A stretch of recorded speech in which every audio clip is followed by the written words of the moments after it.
Pronto, pessoal, bom dia. Vamos começar nossa 14ª aula de criptologia, na última semana também do assunto. E hoje, finalmente, chegamos na criptografia assimétrica. O que vem a ser isso, né? Vamos ver, então. Antes, tá na hora de apresentar a vocês algumas pessoas famosas no mundo da criptologia.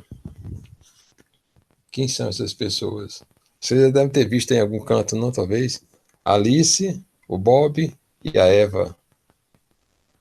São personagens, tá? Eles foram criados pela primeira vez em 1978 por esses três cientistas aí, o Rivers, o Chamy e o Adler.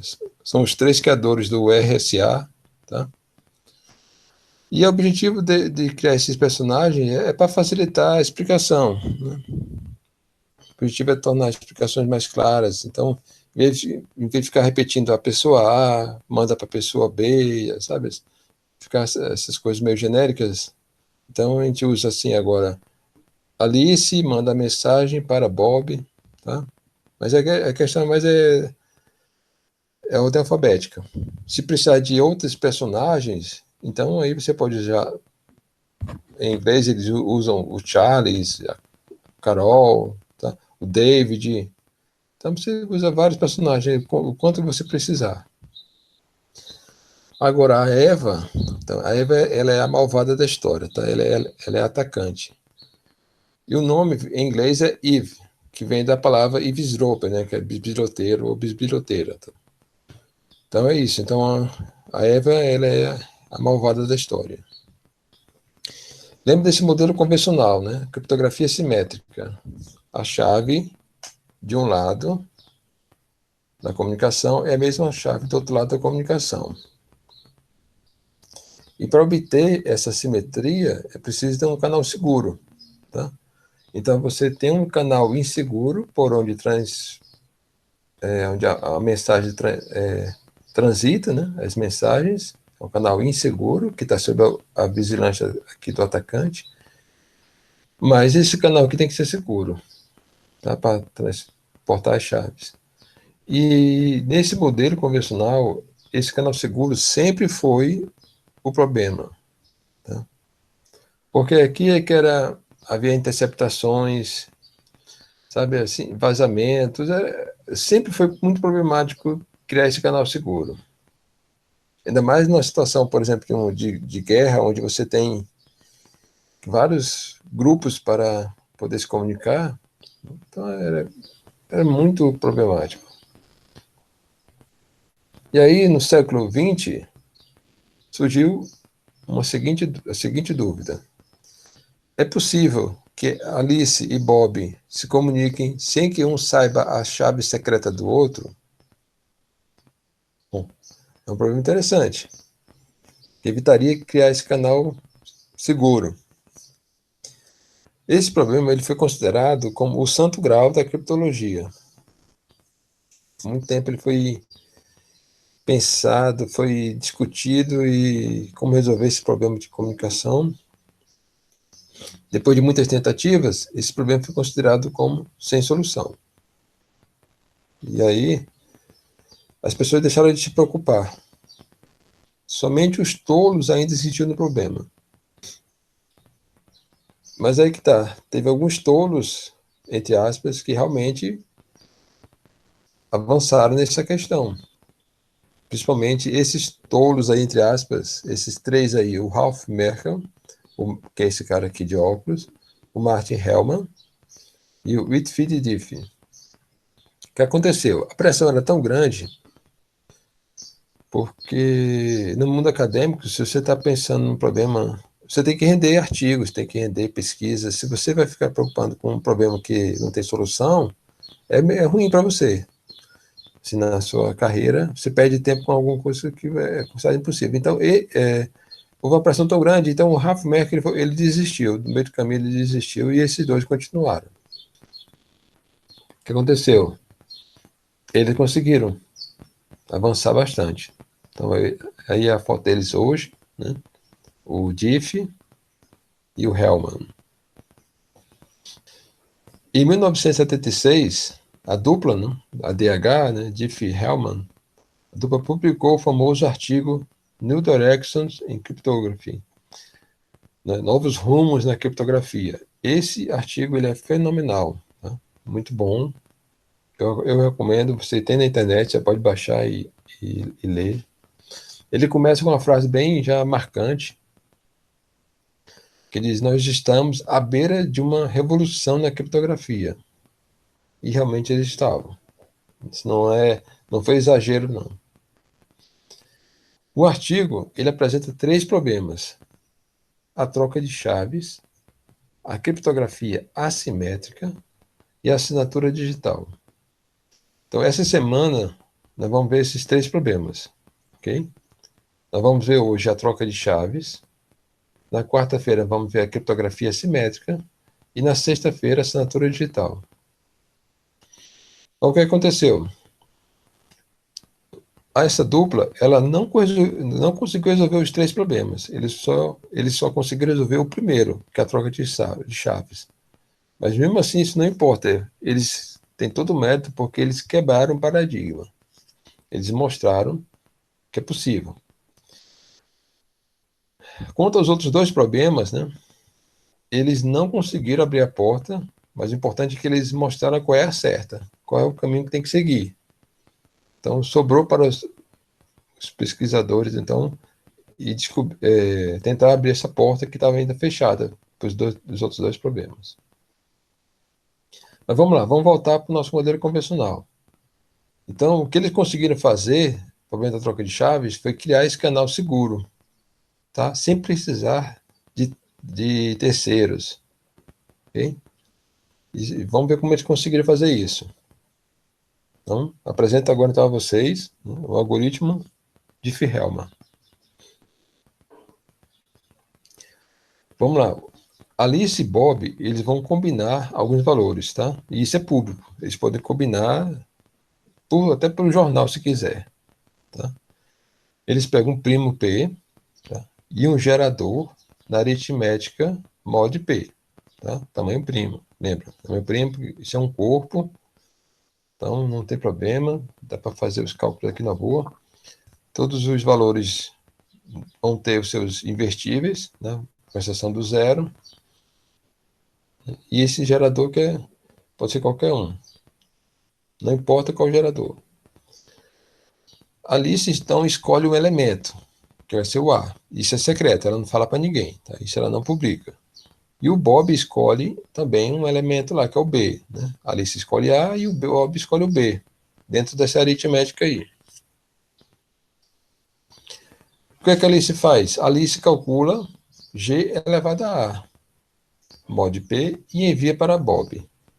E o Bob calcula o G elevado a B, mod P, e envia para Alice. E por que eles podem enviar isso? Porque nós estamos lidando com PLDs, que são problemas intratáveis. Então, eles, sem medo, tá? eles podem mandar isso aí para Alice e para Bob, eles trocam, não tem problema. Alice recebe o valor lá que veio do Bob e eleva ao valor que ela tem, que é o A. E calcula, então, chega um resultado que é G elevado a A vezes B. E o Bob pega o valor da Alice, eleva o valor que ele tem, que é o B, e chega também ao mesmo resultado, G elevado a A vezes B. Tá? Por quê? Porque a multiplicação ela é comutativa. Não tem problema aqui, os mesmos valores. Então, os dois produziram o mesmo número, G elevado a B mod P, que agora pode ser utilizado como a chave secreta. Essa foi a genialidade aí da história. E a Eva, o que a Eva tem em mãos? O que ela pode usar para atacar? Ela tem um P, tem um G, né? Tem um G elevado a A, tem um G elevado a B, e ela não vai conseguir resolver, né? Por causa dos valores são muito grandes. Né? Então ela não consegue resolver encontrar o valor de A e B. Vou dar um exemplo numérico aqui para vocês entenderem. Peguei um número primo, relativamente grande, assim, para nós, né, para fazer na mão. E também tem um gerador. eu já fiz aqui, eu tenho um programa que faz isso e ele já me garantiu. O G é um gerador. Então isso aí é público. O que que a Alice faz? A Alice vai escolher um número, 8.530. Esse é o segredo dela. E ela faz 37 elevado a 8.530. E encontra esse valor, 130.560. O Bob escolhe também um outro valor, 11.713. E aí faz 37 elevado a 11.713 e encontra então 35.059. O que que ele faz? O Bob envia para a Alice o valor que ele encontrou e a Alice envia para Bob o número que ele encontrou. Tá? Eles trocam os números. Então, o que que a Alice vai fazer? Vai pegar o número que recebeu do Bob e eleva ao valor que ela tem, que ela escolheu, 8.530. Então, ela chega ao valor 220.842. Bob pega o valor que recebeu da Alice, eleva ao número que ele escolheu, que é segredo, e chegou ao mesmo resultado que a Alice, 220.842. Agora, a chave secreta, então, já está definida, foi encontrada. Se você querer usar isso como na base 2, não tem problema. Você pega e transforma na base 2. Tá? Mas você chegou a uma chave que só você, assim, só eles dois têm e ninguém mais sabe. Vamos lá, resumindo, então. A Alice, ela não sabe qual o número que o Bob escolheu. Bob não sabe qual número a Alice escolheu. Mas os dois geraram a mesma chave. Olha que interessante. E a Eva agora tem dois PLDs para resolver. Ela só sabe isso, que 37 elevado a A é igual a 130.560, né? E o 37 elevado a B é 35.059. Então, digamos que a gente esteja fazendo isso na a mão, a Eva tem esse problema aí para resolver. A mão, né? Se fosse computador, lógico, ele é muito fácil. Tá? Mas na mão isso aqui ela não consegue, não. Vai demorar muito tempo para ela conseguir. Agora isso aqui eu peguei desse PDF, tá? Tá aqui o nome. Eu baixei lá do NIST, é a revisão 5 desse padrão, o SP857, tá? Que é do NIST. Foi publicado em maio de 2020, então é recente. E aqui ele diz o tamanho de bits para você utilizar, né? Aqui é a força. O interessante, essa força aqui de segurança, ela é baseada nos tamanhos de chaves de criptografia simétrica, tá? Simétrica. Então, vamos lá. Por exemplo, os 112 bits de uma criptografia simétrica é equivalente a um de Ferrama de 2048. Então, olha só como a criptografia assimétrica, ela precisa de tamanhos de chaves bem maiores do que a criptografia simétrica. O que tem aqui nessas colunas? Olha só que interessante, aqui, veja aqui em cima. Aqui são os tipos de criptografia, tá? FFC, o que quer dizer isso? Criptografia de corpo finito. Lembra que a gente viu na última aula o que é um corpo finito, né? Conjunto de tamanho finito e que tem a característica de um corpo. Então, tá aqui. Criptografias baseadas em corpo finito. Tem o DSA, tem o Diffie-Hellman, o reticulado. Isso aqui é de reticulados, tá? MQV. Então vários algoritmos, mas todos eles, o problema que eles se baseiam de ser intratável é o do logaritmo discreto, tá? Que ele chama aqui de FFC, criptografia baseada em corpo finito. Nessa coluna aqui estão aqueles que são baseados, né, na fatoração de inteiros. Então, IFC, criptografia de fatoração de inteiros, IFC. E esse aqui é de curvas elípticas. Então, criptografia baseada em curvas elípticas. Tem esses outros algoritmos aqui, tá? Ou seja, cada coluna é um tipo baseado num problema intratável, tá? Então, aqui o que ele está dizendo é o seguinte: se eu quero uma força de 128 bits, para o Diffie-Hellman, por exemplo, que o Diffie-Hellman está nessa coluna aqui, então eu tenho que usar 3072 bits. Olha só a diferença. Uma é muito maior do que na criptografia simétrica. E detalhe, eu também coloquei, eu peguei essa advertência desse arquivo. Forças de segurança estimadas, né, elas serão afetadas significativamente quando a computação quântica se tornar prática, tá? Se tornar efetiva, assim, existir, começar a existir. Então, toda aquela tabela ali é baseada ainda em computadores normais, tá? Surgiu o computador quântico, esquece aquela tabela, joga tudo fora. E aqui estão os prazos. Até 2030, né, e além de 2030, 2031. 2031 para cima. Então, por exemplo, se eu quero utilizar tamanho 112 bits, ele é aceitável, tá, até 2030. Depois disso, já não, ele não tá habilitado. Tá? Você pode até usar para usos de algumas criptografias legadas, tá? Você legou, né? Herdou aí do passado, mas para novas, não. Eles não estão autorizados. Tá? Então, 128 bits.